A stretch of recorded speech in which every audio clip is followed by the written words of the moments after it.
उदय education Hindaun की online class में आपका स्वागत है। हाँ, तो हमारा ये चल रहा था कक्षा 10 की गणित चल रही थी, जिसमें हमने काफ़ी प्रश्नावलियाँ तो पढ़ ली थी। तो उसी में आगे हमारा अगली प्रश्नावली है 8। कौन सी प्रश्नावली है ये? 8। और नाम है उसका ऊंचाई एवं दूरी, हाइट एंड डिस्टेंस। अब इसमें हमें क्या करना है कि जो हमने त्रिकोणमिति की प्रश्नावलियाँ पढ़ी थी, कौन कौन सी थी? वो 6 और 7। तो उसमें हमने कुछ त्रिकोणमितीय अनुपातों के बारे में पढ़ा था और उनके हमने मान भी पढ़े थे कि 90 पे क्या होता है, 60 पे क्या होता है। तो वो सारी चीज़ें हमने पढ़ी थी। तो एक प्रकार से उनका अनुप्रयोग ही इस प्रश्नावली में समाहित है। मतलब कि इसमें तुम्हें जो भी क्वेश्चन दिए हुए होंगे उसमें तुम्हें उनका सबका प्रयोग करना है। तो यह है ऊंचाई एवं दूरी। जैसे हम ये मानते हैं कि यहाँ पे कोई बच्चा खड़ा है और ये कोई मीनार है, तो हम बता दें कि मीनार का जो पाद बिंदु है उससे इस बच्चे की डिस्टेंस दे रखी है तुम्हें कुछ, और फिर वो ये पूछेगा कि बताओ ये बच्चा है और वो मीनार का जो शिखर पॉइंट है, जो सबसे ऊंचा वाला पॉइंट है, वो उसकी डिस्टेंस इससे कितनी होगी। मतलब कि जो ये वाली दूरी है वो क्या होगी।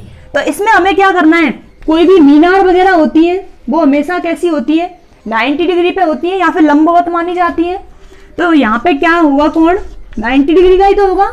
अब हमें पता है कि हमें ये मान दे रखा है, तुम्हें ये मान तो दे रखा है और तुमसे पूछा कौन सा जा रहा है, ये तो तुम्हें दे रखा है कुछ भी, और ये तुमसे पूछा जा रहा है। तो हमें पता है ये किसकी आकृति बनी हुई है, ये समकोण त्रिभुज की बनी हुई है। और हमने ये भी पढ़ा है कि जो सारी त्रिकोणमितीय अनुपात होते हैं उन सबको हम किस त्रिभुज में देखते हैं, समकोण त्रिभुज में ही तो देखते हैं। तो ये समकोण त्रिभुज है। अब इसमें हमें दे क्या रखा है, ये हमारा क्या है, आधार, और ये क्या है, कर्ण, क्योंकि 90 डिग्री के सम्मुख भुजा क्या होती है, कर्ण, और ये क्या है हमारा लंब। तो हमें इसमें त्रिकोणमितीय अनुपातों का प्रयोग करना है और उसी की सहायता से किसको निकालना है, कर्ण को। और हमें पता है कर्ण यहाँ पे उसकी आंख से और जो मीनार का शिखर पॉइंट है वहां तक की दूरी है। तो इसमें हमें कुछ शब्दावली पढ़नी है। अब वो शब्दावली क्या है वो देख लो। पहला तो है हमारा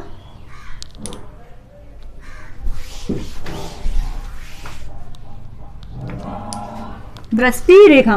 पहला है इसमें दृष्टि रेखा। अब ये देखना है कि दृष्टि रेखा क्या होती है।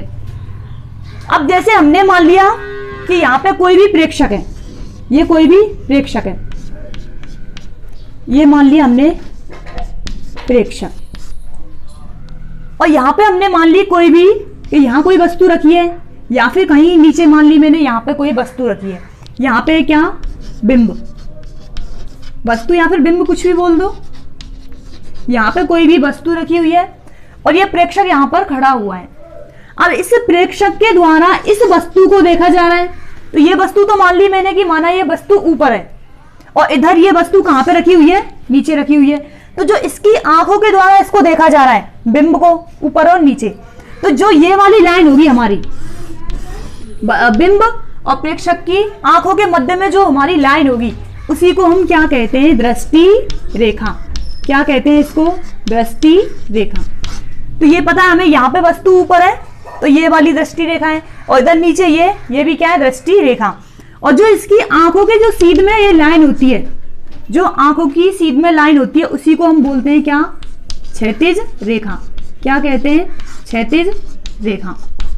तो पहला तो देखना है कि कोई भी वस्तु जिसको हम देख रहे हैं, तो जो हमारी आंख के मध्य में, आंख से और बिंब के मध्य में जो भी कोई लाइन होगी वही क्या होगी, हमारी दृष्टि रेखा। और जो प्रेक्षक की आंख है उसके जो सीध में जो लाइन होगी वो कौन सी होगी, क्षैतिज रेखा। अब ये जरूरी नहीं है कि वस्तु कहाँ पे रखी है, ऊपर भी हो सकती है, नीचे भी हो सकती है, या फिर सामने भी हो सकती है। तो उन सबको क्या बोला जाता है, हमेशा ही दृष्टि रेखा। अगला आता है इसमें हमारा दृष्टि रेखा, तो समझ में आ गया होगा शायद तुम्हारे। अगला है उन्नयन कोण। क्या, उन्नयन कोण। अब उन्नयन कोण क्या होता है वो देखना है, उन्नयन कोण। अगला है इसी में उन्नयन कोण। तो पहली तो क्या थी, हमारी दृष्टि रेखा हो गई थी। अगला है उन्नयन कोण कि उन्नयन कोण क्या होता है। तो माना मैंने मान लिया कि ये कोई हमारा प्रेक्षक है, ये क्या है, कोई भी प्रेक्षक है। और यहाँ पे हमने वस्तु रख दी है इसकी ऊपर। ये क्या है, बिंब या फिर वस्तु। इस वस्तु को रख दिया है हमने ऊपर। तो जो प्रेक्षक है उसके द्वारा इस वस्तु को देखा जाता है। ये हो गई क्या हमारी दृष्टि रेखा, लाइन ऑफ साइट। ये क्या है, दृष्टि रेखा। तो ये और ये हमारी क्या थी, क्षैतिज रेखा, हॉरिजेंटल लाइन। ये क्या है, क्षैतिज रेखा। ये कोई प्रेक्षक है, वस्तु ऊपर रखी गई है और ये मान लिया मैंने कि ये कोई यहाँ पे क्या बन रहा है, कोण का निर्माण हो रहा है, क्योंकि ये क्षैतिज रेखा है और ये क्या है, दृष्टि रेखा। तो दोनों के मध्य में कोई ना कोई कोण तो होगा ही। तो जो ये इन दोनों के मध्य में जो कोण है वो ही हमारा क्या कहलाता है, उन्नयन कोण। वो ही क्या कहलाता है, उन्नयन कोण। ये कोई प्रेक्षक है, यहाँ कोई वस्तु रखी हुई है और वस्तु कहाँ पर है, प्रेक्षक की आंखों से ऊपर है, ऊपर की तरफ देखा जा रहा है। तो जो भी क्षैतिज रेखा और दृष्टि रेखा के मध्य में कोण बनेगा वो ही हमारा क्या कहलाएगा, उन्नयन कोण। अब उन्नयन कोण के कुछ नाम और हैं, तो उसी को हम क्या बोलते हैं, इसी कोण को हम बोलते हैं क्या, उनन्तास कोण। क्या कहते हैं इसी को ही, उनन्तास कोण। और इसी को कहते हैं हम क्या, उन्नति कोण। तो इसमें कंफ्यूज नहीं होना है कि उनन्तास कोण क्या होता है, उन्नति कोण क्या होता है। उन्नयन के ही अगले नाम है कि उनन्तास कोण है, इसको भी उन्नयन कहा जाता है। और उन्नति कोण को भी क्या कहा जाता है, उन्नयन कोण। और इसको एक और कहा जाता है, बस ये मान लो कि तीनों कोण ही क्या है, हमारे उन्नयन कोण है।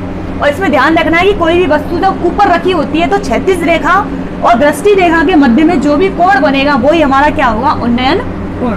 तो ये हो गया हमारा अगला है, ये ध्यान रखना कि इसको क्या क्या कहते हैं, उनन्तास कोण भी कहते हैं और उन्नति कोण भी कहा जाता है। दोनों में से कुछ भी कह सकता है वो। अगला है हमारा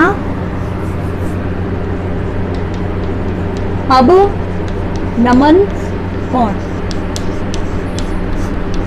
अवनमन कोण, अवनमन कोण जस्ट उन्नयन कोण का क्या है, अपोजिट है। तो इसमें क्या होगा, यहाँ पे कोई प्रेक्षक रखा है, प्रेक्षक है, ये हमारा कोई प्रेक्षक है और मैंने यहाँ पर वस्तु को रख दिया है कहाँ पर, नीचे। वस्तु कहाँ रख दी है, यहाँ नीचे। तो हमें पता है ये तो क्या हुई हमारी लाइन ऑफ साइट, मतलब कि ये क्या हो चुकी है, दृष्टि रेखा। ठीक है। और अगला फिर ये क्या है हमारा, क्षैतिज रेखा। और हमने बोल रखा है अभी कि जो क्षैतिज रेखा और दृष्टि रेखा के मध्य में कोण बनेगा वो ही क्या होगा, हमारा उन्नयन कोण या फिर अवनमन कोण। तो यहाँ पे ये दृष्टि रेखा है, ये क्षैतिज रेखा है, वस्तु कहाँ पर रखी हुई है, नीचे। तो जो इन दोनों के मध्य में कोण होगा उसी को हम क्या कहेंगे, अवनमन कोण। अभी अवनमन कोण है या उन्नयन कोण है, उसकी कोई भी डिजिट हो सकती है, इससे कोई फर्क नहीं पड़ेगा। यहाँ पे कोई भी वैल्यू हो सकती है कि कितने डिग्री के कोण पे बना हुआ है। तो ये कौन सा कोण है, हमारा अवनमन कोण। तो जैसे मैं इसको मिला देती हूँ यहाँ पे, तो ये क्या बन रहा है, एक समकोण त्रिभुज बन रहा है। और इसको फिर मैं ऐसे ये लाइन खींच दी हमने, तो यहाँ देखोगे तो ये कैसी आकृति बन रही है, एकांतर कोण की, क्योंकि दो समांतर रेखाएं और दोनों समांतर रेखाओं को कोई भी तिर्यक रेखा काट रही है। तो जो ये कोण होगा वो ही क्या होगा, ये। तो इसमें जैसे मैंने मान लिया कि ये थीटा है, तो यहाँ भी क्या होगा, ये थीटा ही होगा। तो यहाँ पे जो थीटा है वो क्या है, अवनमन कोण। तो ये चीज तुम्हारी क्लियर है। पहली थी क्या, दृष्टि रेखा। तो दृष्टि रेखा तो क्या थी, वस्तु और प्रेक्षक की आंखों के मध्य में जो लाइन होती है वही क्या होती है, हमारी दृष्टि रेखा। अगला है उन्नयन कोण। उन्नयन कोण में वस्तु कहाँ पर रखी थी, ऊपर, और प्रेक्षक कहाँ था, नीचे। तो नीचे से ऊपर की तरफ देख रहा था।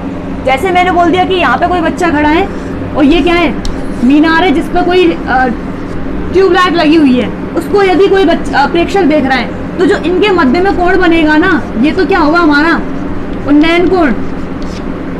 और ऐसे मैंने बोल दिया कि यहाँ पे कोई प्रेक्षक है, यहाँ पे नदी है और नदी में कोई भी नाव तैर रही है, तो इस बच्चे इस प्रेक्षक के द्वारा इसको देखा जा रहा है। तो यहाँ पे जो कोण बनेगा वो क्या होगा, अवनमन कोण। छत पे से किसी नीचे किसी कार वगैरह को देख रहा है, तो वो भी कहाँ क्या बनेगा, अवनमन कोण। तो ये हमारे क्या है, उन्नयन कोण, अवनमन कोण और अवनमन कोण है। इसी को हम एक और इसको क्या बोलते हैं, अवनति कोण। ये भी ध्यान रखना। तो उन्नति कोण के नाम थे हमारे उन्नयन कोण और अनंतांश कोण, और अवनमन कोण का नाम क्या है? अवनति कोण। तो कुछ भी कह दे, इससे कोई तुम्हें कंफ्यूज नहीं होना कि ये पूछ क्या रहा है। तो अब इसमें मैं तुम्हें कोई एग्जाम्पल की सहायता से तुम्हें बताती हूँ कि इसको करना कैसे हमें, यदि कोई भी क्वेश्चन आ जाए तो उसको सॉल्व कैसे करना है। तो मैंने क्वेश्चन लिया है, ये आपकी प्रश्नावली 8 का ही है। यदि एक मीनार के पाद बिंदु से, क्वेश्चन है हमारा, यदि एक मीनार है और उसके पाद बिंदु से, मीनार के पाद बिंदु से, मीनार के पाद बिंदु से 100 मीटर की दूरी, 100 मीटर की दूरी से किसी से उसके शिखर का उन्नयन कोण, उसके शिखर का उन्नयन कोण, और वो दे रखा है तुम्हें 60 डिग्री, कितना? 60 डिग्री है। तो वो तुमसे पूछ रहा है कि मीनार की क्या बतानी है तुम्हें? मीनार की हाइट बतानी है, मीनार की ऊंचाई को तुम्हें पूछ रहा है। तो हमें देखना है कि उन्नयन कोण है या फिर अवनमन कोण है। तो काफी क्वेश्चनों में तो तुम्हें पहले से ही दे दिया जाएगा कि इसमें उन्नयन कोण है या फिर अवनमन कोण है, और यदि वो नहीं भी देता है तो इसको तुम समझ भी सकते हो इजीली, क्योंकि ऊपर देख रहा है तो क्या हुआ? उन्नयन कोण, और नीचे देख रहा है तो क्या हुआ? फिर अवनमन कोण। तो इसमें जो क्वेश्चन दे रखा है उसको पहले तो डायग्राम की सहायता से देखते हैं कि ये पूछ क्या रहा है इसमें और मैं निकालना क्या है। तो यदि एक मीनार के पाद बिंदु से, तो मैंने ये कोई मीनार बना ली, और ये देखना पाद बिंदु का मतलब है नीचे पॉइंट है जो, और अगला आता है शिखर बिंदु। शिखर का मतलब है जो टॉप, ये टॉप पॉइंट, और ये नीचे वाला बॉटम में जो है वो तो क्या है? पाद बिंदु, और जो ऊपर है वो क्या है? हमारा शिखर बिंदु। तो पाद बिंदु कहाँ होगा? नीचे। यदि एक मीनार के पाद बिंदु से, ये कोई मैंने क्या ले ली? मीनार, मीनार के पाद बिंदु से 100 मीटर की दूरी पर, मैंने मान लिया कि यहाँ से 100 मीटर की दूरी लगभग ये क्या ले लिया हमने? 100 मीटर की दूरी पर की दूरी से उसके शिखर का उन्नयन कोण। तो ये 100 मीटर की दूरी है जिसका मैंने ये कोई पॉइंट ले लिया, 100 मीटर की दूरी से शिखर का उन्नयन कोण। तो ये तो हमारा क्या था? शिखर ही तो है ये मीनार का, उसके मतलब मीनार के, और ये क्या है? इसका पाद बिंदु। तो उसका उन्नयन कोण, और मैंने बता रखा है कि ये तो हमारी क्या हो गई? 36 लाइन। ये मान लिया कि मैंने कोई प्रेक्षक है, तो ये तो ऊपर देख रहा है, और ये क्या हो गई? दृष्टि लाइन, दृष्टि रेखा हो गई। ये क्या हो गई? एक प्रकार से दृष्टि रेखा, और ये क्या हो गई? क्षैतिज रेखा। तो दृष्टि रेखा और क्षैतिज रेखा के मध्य में जो भी कोण बनता है वो हमने क्या बताया था तुम्हें? उन्नयन कोण। तो मतलब जो यहाँ पे ये कोण बना हुआ है वो कितने डिग्री का दे रखा है हमें? 60 डिग्री, 60 डिग्री का दे रखा है। अब वो पूछ रहा है उसके शिखर का उन्नयन कोण 60 डिग्री है। तो अब तुम्हें पूछ क्या रहा है? वो मीनार की ऊंचाई, मतलब कि ये वाली डिस्टेंस को तुमसे पूछा गया है। मैंने मान लिया कि इसकी डिस्टेंस कितनी है? स्मॉल h है। तो हमें पता है कोई भी मीनार है वो किस पर होगी? खड़ी, लंबवत होगी। ऐसा तो नहीं है कि वो 60 डिग्री के कोण पे हो या फिर 30 डिग्री के कोण पे हो कोई भी मीनार, क्योंकि कोई भी यदि तुम मीनार बनाओगे या फिर कोई भी खंबा वगैरह कुछ भी लगाओगे तो वो हमेशा किस कौन से कोण पर होगा? 90 डिग्री के कोण पर ही तो होगा। और ये क्या है हमारा? 60 डिग्री उन्नयन कोण, मतलब इसको हम क्या बोलते हैं? थीटा। तो हमें पता है कि 90 डिग्री है, तो ये त्रिभुज का निर्माण हो रहा है एक प्रकार से। तो ये त्रिभुज हमारा कौन सा हो चुका है? समकोण त्रिभुज। क्या हो चुका है? ये समकोण त्रिभुज। और समकोण त्रिभुज में ये क्या दे रखा है हमें? न्यून कोण है, और ये भी क्या है? न्यून कोण।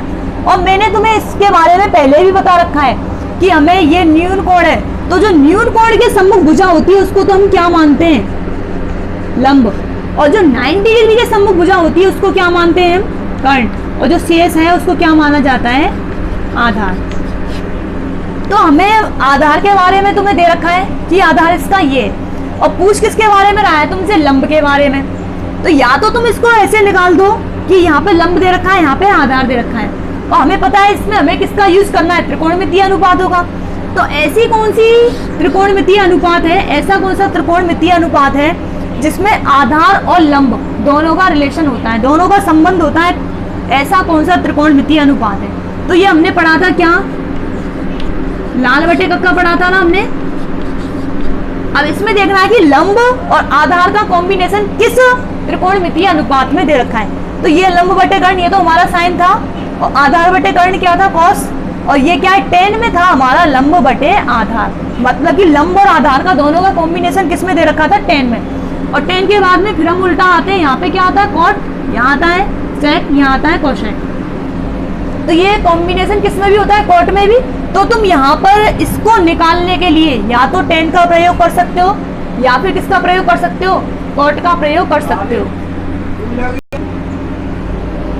तो हमने देखा था ये टेन और कॉट में होता है रिलेशन। तो पहला जैसे मैंने मान लेती हूँ कि मैं इसमें टेन को ले लेती हूँ, क्योंकि ये टेन और कॉट में ही है। तो सबसे पहले मैं ले लेती हूँ क्या, टेन। ये मैंने मान लिया टेन थीटा। यहाँ पे थीटा की वैल्यू कितनी दे रखी है, 60 डिग्री। और लंब का मान हमें पूछ रहा है, और मैंने उसको क्या मान लिया था, स्मॉल h। l को मैंने लंब लिखा है। और अगला क्या है, आधार। आधार को मैं शॉर्ट में लिख देती हूँ a। और a की वैल्यू कितनी दे रखी है तुम्हें, 100 मीटर।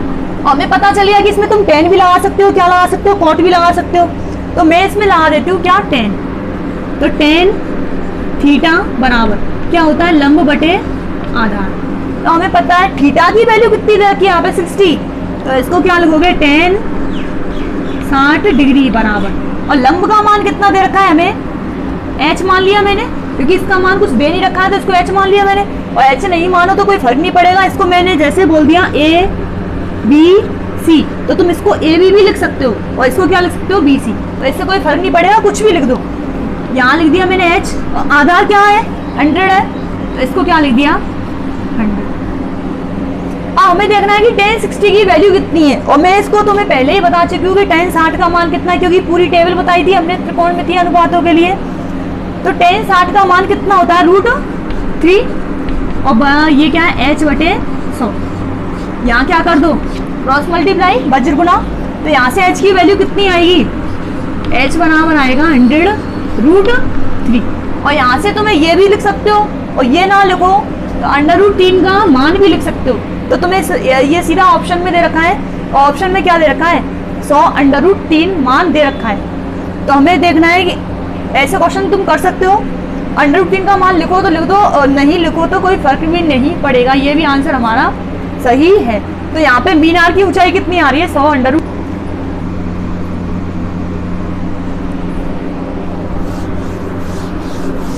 और ये हो गया।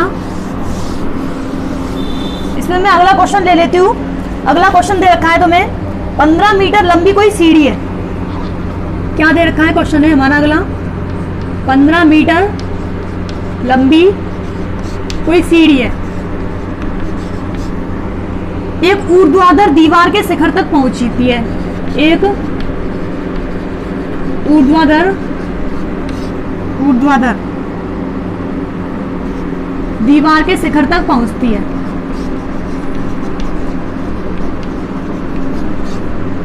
के शिखर तक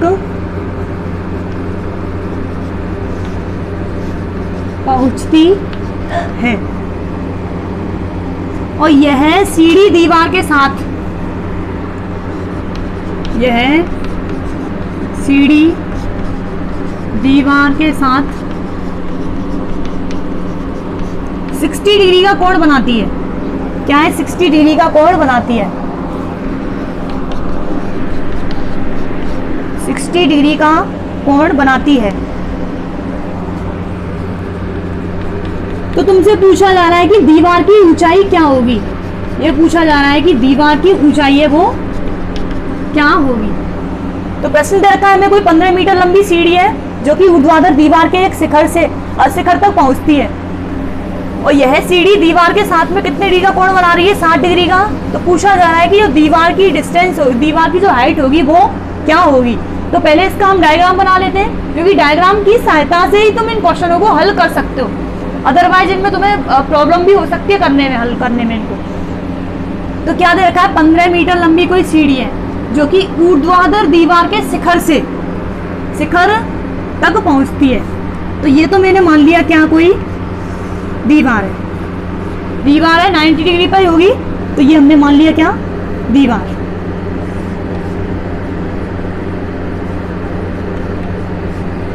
अब वो दे रखा है, वो लंबाई कितनी है, 15 मीटर लंबी सीढ़ी, 15 मीटर लंबी सीढ़ी है, वो ऊर्ध्वाधर दीवार के शिखर तक पहुंचती है। तो 15 मीटर की कोई सीढ़ी है, तो ये तो हम मान नहीं सकते कि 15 मीटर की जो सीढ़ी है वो इस प्रकार से रखी हुई है, क्योंकि इस प्रकार से रखी होगी 90 डिग्री पर तो वो इससे टच ही नहीं होगी, क्योंकि कोई भी यदि तुम सीढ़ी को लगाते हो तो उसका कोई ना कोई एंगल तो उसका होना चाहिए, क्योंकि तभी उसको तुम लगा सकते हो सीढ़ी को किसी भी दीवार पर। तो मैंने मान लिया कि ये किसी भी कोण पर ऐसे बनी हुई है, ये कोई सीढ़ी है, और हमें दे भी रखा है कि यह सीढ़ी दीवार के साथ में 60 डिग्री का कोण बनाती है।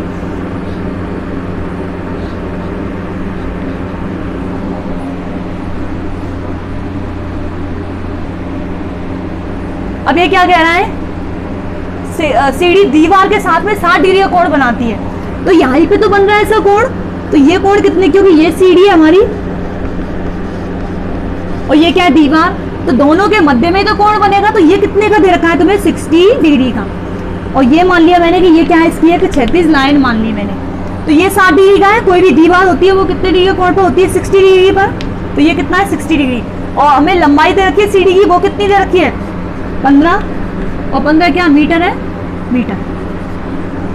अब वो तुमसे पूछ रहा है कि दीवार की ऊंचाई बताओ, मतलब कि जो ये डिस्टेंस है इसको तुमसे पूछा जा रहा है, तो इसको मैंने मान लिया ए बी सी, तो इसमें ए बी का मान तुमसे पूछ रहा है और दे क्या रखा है तुम्हें, ए सी का मान। तो ये ध्यान रखना है, सॉरी ये 60 नहीं 90 है। हाँ तो एक बार दोबारा सुन लो, क्वेश्चन क्या दे रखा है हमें, 15 मीटर लंबी कोई सीढ़ी है जो कि ऊर्ध्वाधर दीवार के शिखर तक पहुंचती है, तो ये कोई ऊर्ध्वाधर दीवार मान ली मैंने, और ये कोई सीढ़ी मान ली जो कि कहाँ तक पहुंच रही है, दीवार के शिखर तक पहुंच रही है। और यह सीढ़ी दीवार के साथ में कितने डिग्री का कोण बना रही है, 60 डिग्री का। तो दीवार के साथ में जो सीढ़ी है वो कितने डिग्री का कोण बना रही है, यहाँ पर 60 का, तो 60 डिग्री यहाँ बनेगा। ऐसा नहीं कि यहाँ बना दो, अगर ये यहाँ बना दिया तो ये सीढ़ी और दीवार के साथ में कोण बन जाएगा, पर हमें देख क्या रखा है, दीवार और सीढ़ी के मध्य का कोण, तो ये होगा इसका कितना 60 डिग्री। अब वो पूछ रहा है कि इसमें दीवार की ऊंचाई तुम्हें बतानी है, तो ये हमारी क्या दीवार, इसकी तुम्हें ऊंचाई बतानी है। तो मैंने तुम्हें बता रखा है कि 90 डिग्री के सम्मुख भुजा होती है, उसको हम क्या कहते हैं, कर्ण। तो ये हमारा क्या है, कर्ण। और ये क्या है, न्यून कोण है, जिसको मैंने थीटा मान लिया, और थीटा के सम्मुख भुजा को हमेशा क्या माना जाता है, लंब। अब ये ध्यान रखना है कि लंब इसमें ये होगा ना कि ये, क्योंकि हमें थीटा का मान ये दे रखा है, और मैंने बता रखा है कि जहां भी थीटा होता है, जहां भी न्यून कोण होता है, उसके सम्मुख कोण को ही हम क्या मानते हैं, लंब।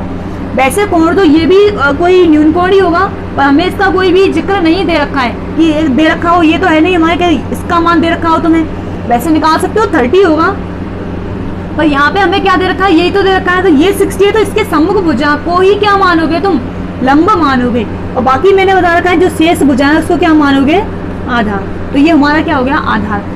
अब हमें कर्ण का मान दे रखा है और पूछ क्या रहा है वो, दीवार, मतलब कि क्या पूछ रहे हैं, आधार। तो हमें ऐसा त्रिकोणमितीय अनुपात देखना है जिसमें कर्ण भी हो और क्या हो, आधार। तो ऐसा त्रिकोणमितीय अनुपात कौन सा है, हमने क्या पढ़ा था, LA लंब लाल बटे कक्का। तो अब इसमें वो त्रिकोणमितीय अनुपात देखो जिसमें कर्ण भी हो और क्या हो, आधार हो, क्योंकि कर्ण का मान तो हमें दे रखा है और आधार का मान तुमसे पूछ रहा है। तो कर्ण और आधार का कॉम्बिनेशन किस में दे रखा है, कर्ण और आधार, यही है, क्योंकि इसमें आधार भी है कर्ण भी है। और ये हमारा क्या होता है, sine cos tan cot sec cosec. तो या तो तुम कॉस ले लो या फिर क्या ले लो, सेक, कुछ भी ले सकते हो, क्योंकि दोनों में आधार और कर्ण दोनों का मान दे रखा है, दोनों के बारे में। तो इसमें मैं क्या ले लेती हूँ, कॉस ले लेती हूँ। क्या ले लेते हैं हम, क्योंकि यहाँ थीटा का मान तो कितना दे रखा है, 60 डिग्री, और आधार का मान हमें पूछ रहा है, और कर्ण का मान कितना दे रखा है, 15 मीटर, 15 मीटर। तो हमें लगाना क्या है, कॉस, तो कॉस लगा दो।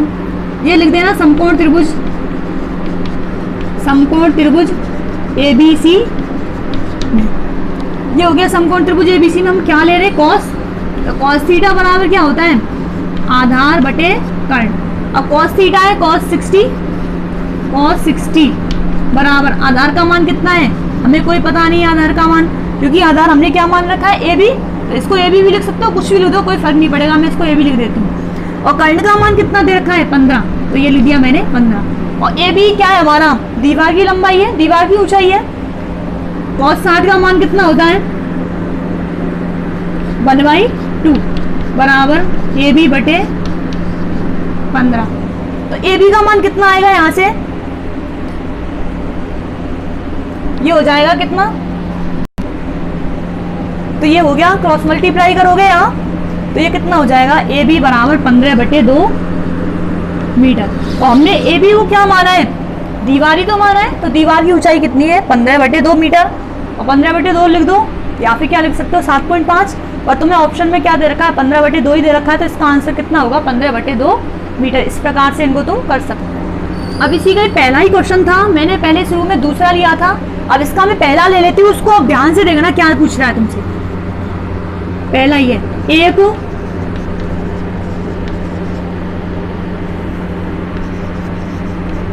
ऊर्ध्वाधर, कोई ऊर्ध्वाधर खंबे की परछाई, खंबे की परछाई,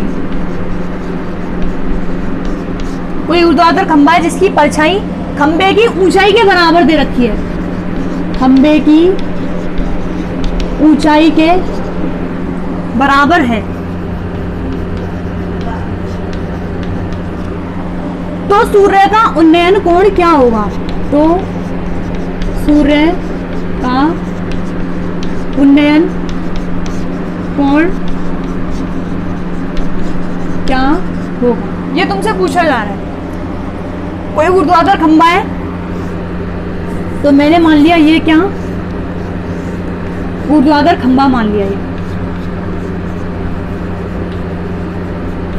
ये खंबा है, तो अब इसकी परछाई खंबे की ऊंचाई के बराबर ही है, मतलब जो हमारा ये खंबा है इसकी परछाई बनानी है, तो परछाई ऐसा तो है नहीं कि यहाँ ऐसे बनेगी परछाई, ऐसे तो बनती नहीं है, परछाई कहाँ बनती है, धरती में बनती है, तो ये मैंने मान ली इसकी क्या, परछाई, ये मान ली इसकी परछाई। और फिर वो दे रखा है इसमें कि जो खंबा की डिस्टेंस है वो ही क्या है, इसकी परछाई की है, मतलब ये दोनों की वैल्यूज है वो क्या है, सेम है। जैसे मैंने इसको मान लिया क्या x, तो इसकी भी कितनी होगी x मीटर, और ये क्या है x मीटर। अब वो पूछ रहा है ये जो कोई डिस्टेंस ये बना है कोई, कि यहाँ से ये सूर्य मान लिया मैंने, तो सूर्य के साथ में ये पूछ रहा है कि इसका उन्नयन कोण क्या होगा, ऊपर है तो उन्नयन कोण ही होगा, तो हमसे पूछा जा रहा है कि ये क्या होगा, इसका उन्नयन कोण क्या होगा, इस थीटा का मान तुमसे वो पूछ रहा है। तो ये x है, ये भी x है। अब हमें ये देखना है इस थीटा का मान क्या होगा, तो हमें ये पता है कि ये क्या है, इसका ये थीटा मान लिया ये 90 है, तो ये तो किसका काम करेगा इधर, लंब का, और ये किसका काम करेगा, आधार का, ये क्या है हमारा कर्ल। तो मैंने ले लिया इसको, हमें ये दे रखा है कि इसका मान और इसका मान दोनों में संबंध दे रखा है, तो ये क्या है, लंब और आधार के मध्य में कोई रिलेशन है, तो ये हमें पता है कि लंब और आधार किसमें होते हैं, टेन में, और टेन में भी होते हैं, कोट में भी होते हैं। तो टेन में ले लिया मैंने, इसको लिख देती हूँ समकोण त्रिभुज, समकोण त्रिभुज, ये ले लिया मैंने ए, ये ले लिया बी, ये ले लिया सी, समकोण त्रिभुज ए बी सी में। और यहाँ पे कोण बी क्या दे रखा है, कोई भी 90 डिग्री का दे रखा है, और सी क्या दे रखा है इसमें, न्यून कोण। तो इसमें हमें क्या लेना है, टेन थीटा, टेन थीटा लेना है। और टेन में क्या होता है, लंब बटे आधार, लंब बटे आधार, तो टेन थीटा है 10, और लंब का मान कितना मान रखा है मैंने x, और आधार का मान भी तो x के बराबर ही है x, तो यहाँ क्या हो जाएगा, टेन थीटा बराबर क्या 1, क्योंकि कैंसिल आउट। तो अब हमें देखना है कि टेन थीटा का मान 1 दे रखा है, कि मतलब ये बताओ कि टेन थीटा में थीटा की ऐसी कौन सी वैल्यू है जिसका मान कितना होता है 1। तो इसको मैं और क्या लिख सकती हूँ, टेन थीटा बराबर 1 है, तो 1 का मान 1 टेन में किसका मान होता है, 1045 का, क्योंकि 1045 का मान कितना होता है 1, तो यहाँ से 10 है, ये भी 10 है, तो दोनों का मैं इन्वर्स ले लूँ तो दोनों हट जाएंगे, या फिर ये मान लो कि यहाँ से 10 से 10 गया, वैसे ये जाते नहीं है पर इन्वर्स ले लेते तो ये हट जाते हैं यहाँ से। तो यहाँ पे थीटा का मान कितना आ रहा है, 45 डिग्री। तो ये क्या आ रहा है हमारा, जो भी सूर्य के साथ में उन्नयन कोण होगा वो क्या होगा, 45 डिग्री। तो ये ध्यान रखना है कि यहाँ पे थीटा का मान कितना है, 45 डिग्री।